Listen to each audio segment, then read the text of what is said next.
जय हिंद, वंदे मातरम। साथियों, स्वागत है डेली स्टडी में। आज की वीडियो में टॉप 30 क्वेश्चंस कराऊंगा, जिसमें कि आपको पॉलिटिकल साइंस और हिस्ट्री का क्वेश्चंस कराऊंगा, जो कि आपके एग्जाम में बार बार रिपीट होते हैं। तो इस वीडियो के अंत तक बने रहिएगा। पहला प्रश्न देख लीजिए, भारतीय संविधान के किस अनुच्छेद में शोषण के खिलाफ मौलिक अधिकार आता है? संविधान के कौन सा अनुच्छेद में शोषण के खिलाफ मौलिक अधिकार का वर्णन किया गया है? तो ये हो जाएगा अनुच्छेद 23 से 24, ऑप्शन नंबर डी। अगला देखिएगा, क्वेश्चन नंबर 2, भारत के संविधान में अस्पृश्यता का उन्मूलन कहाँ स्पष्ट किया गया है? यानी कि छुआछूत जो इसको कहते हैं आम भाषा में, मतलब आप इस चीज को लेकर जो है आप किसी से भेदभाव नहीं कर सकते हैं छुआछूत को लेकर। तो ये संविधान का अनुच्छेद 17 जो है आपको रोक लगाएगी। तो ऑप्शन नंबर डी को लॉक कर लीजिए। अगला देखिए, इतिहास का प्रश्न, बिहार में 1857 के विद्रोह का नेतृत्व किसने किया था? इसमें कोई खास दम नहीं है, जगदीशपुर के राजा 1857 के विद्रोह का 1857 की क्रांति का नेतृत्व किया था वीर कुंवर सिंह, जो कि जगदीशपुर के राजा थे। तो ऑप्शन नंबर सी। अगला देखिए, इनमें से कौन एक मोरक्को यात्री था और 14वीं शताब्दी के दौरान दिल्ली सल्तनत के दरबार में आया था? यानी कि आपको बताना है कि मोरक्को यात्री का नाम बताइए जो 14वीं शताब्दी के दौरान दिल्ली सल्तनत के दरबार में आया था। तो इनका नाम इब्न बतूता आप कई बार पढ़े होंगे। तो ऑप्शन ए को लॉक कीजिए।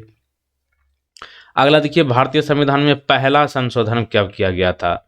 संविधान में जो है संशोधन हुआ था, ये पहली बार कब हुआ था? तो ये हुआ था आपका 1951 में। तो ऑप्शन नंबर सी यहाँ पे सही जवाब होगा। अगला देखिए, छठा नंबर प्रश्न, प्रसिद्ध चीनी तीर्थ यात्री फाहियान किसके शासनकाल में भारत का दौरा किया था? फाहियान जो है किस देश के तीर्थयात्री थे? चीन के। और ये जो भारत का दौरा किया था उस समय किसका शासन था? चंद्रगुप्त द्वितीय का। तो ऑप्शन बी यहाँ पे राइट आंसर। अगला देखिए, जीएसटी को किस संशोधन अधिनियम के रूप में पेश किया गया था? जैसा कि आप लोग जानते हैं, जीएसटी जो है 1 जुलाई 2017 को प्रभावित है पूरे देश में। और अगर आपसे पूछा जाए कि भारत का पहला राज्य जिसने जीएसटी को लागू किया, तो ये हो जाएगा आपका असम। और ये जो है संशोधन अधिनियम आया था, ये आपका 101 नंबर का। तो ऑप्शन बी को यहाँ पर लॉक कर लीजिए। अगला देखिए, दक्षिण भारत में वैष्णव भक्ति संतों को क्या कहा जाता है? वैष्णव का जो भक्ति वाला संत होता है उसको क्या कहते हैं साउथ इंडिया में? इसको कहते हैं, वहां पर आपको ध्यान रखना होगा, अलवर कहते हैं। ए नंबर। अगला देखिए, भारत के संविधान में कितने अनुसूचियां शामिल है? एक है अनुसूची और एक है भाग। तो यहाँ पे आपसे अनुसूची पूछा जा रहा है, ठीक ना। अनुसूची है वर्तमान में 12 और भाग की बात करें तो 25 है। अगला देखिए, इनमें से कौन सा कथन चंपारण सत्याग्रह के संदर्भ में सही है? चंपारण सत्याग्रह जो बिहार से स्टार्ट हुई थी, इसके बारे में कौन सा बातें सही है? यहाँ पे आपका सही जवाब होगा ऑप्शन नंबर ए, तीनकठिया प्रणाली के अंतर्गत नील की खेती का विषय, यानी कि नील की खेती को लेकर जो है चंपारण सत्याग्रह हुआ था। हमारे संविधान की 8वीं अनुसूची में कितने भाषाओं को उल्लेख किया गया है? यानी कि संविधान में जो 8वीं अनुसूची में भाषा का उल्लेख किया गया है, उसमें कुल मिलाकर कितना भाषा को अपनाया गया है? 22 भाषा को। तो ऑप्शन नंबर डी। डायरेक्ट पूछेगा कि संविधान के कौन से अनुसूची में 22 भाषाओं का उल्लेख है, तो ध्यान रखिएगा 8वां में कितने भाषाएं? 22। अगला देखिए, बौद्ध धर्म की जन्म कब हुई? बौद्ध धर्म की उत्पत्ति की बात करें तो ये हो जाएगा, तो ये हो जाएगा 563 ईसा पूर्व से बौद्ध धर्म की उत्पत्ति हुई है। तो ऑप्शन नंबर डी यहाँ पे लॉक कीजिए। अगला देखिए, भारत के संविधान की 9वीं अनुसूची को किस संविधान संशोधन द्वारा जोड़ा गया था? कुल मिलाकर बात करें, जब संविधान लागू हुआ था उस समय 8 अनुसूची थे, लेकिन बाद में जो स्टार्ट हुआ था जोड़ना, ये 9वां था। और ये जो है पहला संशोधन अधिनियम था, ऑप्शन नंबर सी। और इस संविधानिक संशोधन अधिनियम जो हुआ था ये 1951 में हुआ था। और इसमें 9वीं अनुसूची को जोड़ा गया था। और 9वीं अनुसूची में क्या है कि केंद्रीय और राज्य कानूनी की एक सूची है जिन्हें अदालतों में चुनौती नहीं दी जा सकती है। अगला देखिएगा, क्वेश्चन नंबर नेक्स्ट है कि किसके अधीन पहली बौद्ध परिषद आयोजित की गई थी? यानी कि बौद्ध परिषद की जो आयोजन हुआ था उस समय उसका जो है अध्यक्ष कौन थे, मतलब किसके समय में हुआ था, तो ये हो जाएगा आपका ऑप्शन नंबर डी अजातशत्रु। आपसे ये भी पूछ लेगा कि पहली बौद्ध परिषद की आयोजन कहाँ पर हुआ था, गिरिव्रज में हुआ था। गिरिव्रज किसको कहते हैं, राजगीर को, आज का राजगीर है। और राजगीर कहाँ है, बिहार के नालंदा में है। पहली बौद्ध परिषद का आयोजन कब हुआ था, 483 ईसा पूर्व, ऐसे 483 ईसा पूर्व में। अगला देखिए, भारत के संविधान को कब अपनाया गया था, संविधान को कब अपनाया गया था। यहाँ पे आप ये मत समझ लीजिएगा कि संविधान जो लागू हुआ था 26 जनवरी 1950 को, तो यही हो जाएगा, नहीं है। ये गणतंत्र दिवस भले मनाते हैं इस दिन, लेकिन आपको बता दें कि 26 नवंबर 1949 को संविधान जो है कुछ आर्टिकल्स को जो है लागू किया गया था ट्रायल वर्जन में। उसके बाद करीब 2 महीने के बाद 26 जनवरी 1950 को पूरी तरीके से जो है संविधान को लागू किया गया। तो इसलिए आपको ध्यान रखना है कि 26 नवंबर को जो 1949 को जो है संविधान को अपनाया गया, और इसलिए 26 नवंबर को इंडिया में संविधान दिवस मनाया जाता है। और यहाँ पे आगे बढ़ने से पहले बता दूं कि यहाँ पे वीडियो को आप लाइक ज़रूर कर लीजिए और वीडियो को शेयर कर लीजिएगा खत्म होने के बाद। और जो लोग पहली बार चैनल पर आए हैं, चैनल को सब्सक्राइब कीजिए और इसके बाद इस तरह से बेल आइकन को क्लिक करने के बाद ऊपर वाला बेल आइकन को क्लिक करके रखिएगा। अगला देखिएगा, और ऑल वाला नोटिफिकेशन क्लिक करके रखिएगा, तो सब नए का वीडियो का नोटिफिकेशन आप तक पहुँच पाएगा, ठीक ना। सारनाथ में सिद्धार्थ के पहले धार्मिक उपदेश को किस नाम से जाना जाता है, सारनाथ में पूछा जा रहा है सिद्धार्थ के पहले धार्मिक उपदेश को किस नाम से जाना जाता है। ये हो जाएगा आपका धर्म चक्र परिवर्तन। तो यहाँ पे ऑप्शन ए यहाँ पे बिल्कुल सही जवाब होगा। अगला देखिएगा 17 नंबर, भारत में महान्यायवादी का पद भारतीय संविधान में किस देश को लिया गया है। महान्यायवादी का पद के बारे में पूछा गया। ये टेबल को क्या हो गया, खिसक रहा है खूब।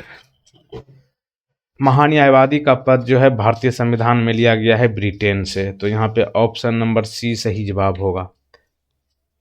गांधी जी को चंपारण किसने आमंत्रित किया था,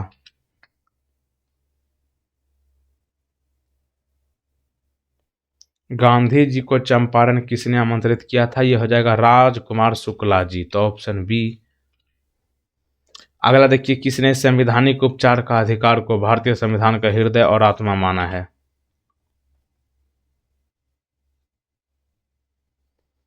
संवैधानिक उपचार का अधिकार को भारतीय संविधान का हृदय और आत्मा माना है डॉक्टर भीमराव अंबेडकर जी, और इन्हें जो है संविधान का पिता भी कहा जाता है। अगला देखिए, सल्तनत काल के दौरान कौन सा विभाग अनाथों और विधवाओं की देखभाल से संबंधित है,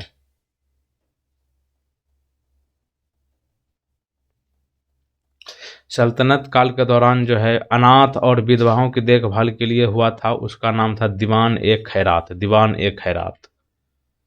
अगला देखिए, इनमें से कौन सा शब्द हमारे संविधान की प्रस्तावना में नहीं लिखा गया है। इन 4 ऑप्शंस में से आपको उस ऑप्शन को चुनना है जो कि प्रस्तावना में नहीं है। तो ये हो जाएगा साम्यवादी, ऑप्शन नंबर डी। वैसे संप्रभुता, समाजवादी, पंथ निरपेक्ष, ये सब तो है प्रस्तावना में, लेकिन साम्यवादी नहीं है। अगला देखिएगा, बंगाल का विभाजन कब हुआ था। बंगाल का विभाजन की बात करें तो ये हुआ था वर्ष 1905 में। तो यहाँ पे सी के साथ आप लोग चल जाइए, ठीक। अगला देखिए 23 नंबर, भारत में मतदान और निर्वाचित होने का कैसा अधिकार है, यानी कि हम लोग जो वोट डालते हैं ये हमें कौन सा अधिकार प्राप्त है, मौलिक अधिकार, प्राकृतिक अधिकार, या फिर संवैधानिक अधिकार, या फिर विधिक। तो संवैधानिक अधिकार ही है हम लोग जो वोट डालते हैं। अगला देखिए, अमीर खुसरो किसके दरबार में एक प्रसिद्ध कवि थे, अमीर खुसरो जो है किसके दरबार में एक प्रसिद्ध कवि थे। तो ये हो जाएगा आपका option number D, Alauddin Khilji. Bharat की संविधान सभा में मसौदा समिति के अध्यक्ष कौन थे, मसौदा समिति के अध्यक्ष कौन थे,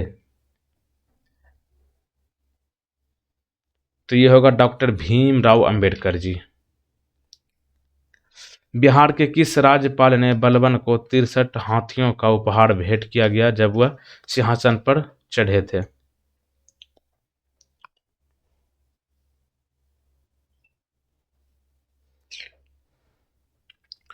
तो ये हो जाएगा आपका तरतार खान, ऑप्शन नंबर बी। भारतीय संविधान के जनक के रूप में किसे जाना जाता है,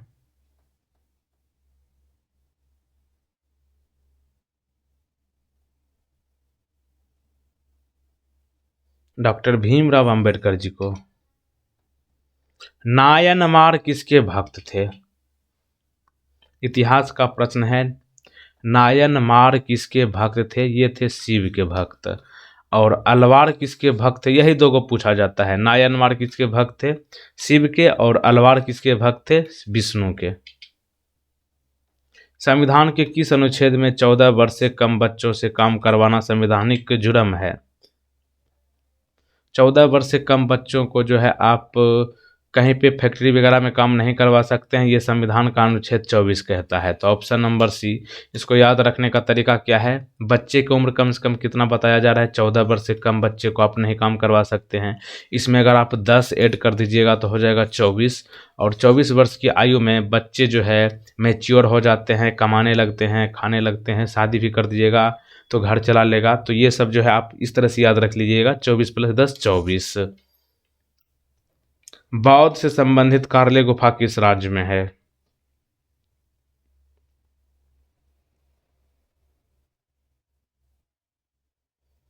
कार्ले गुफा की बात करें तो ये महाराष्ट्र में है। ठीक।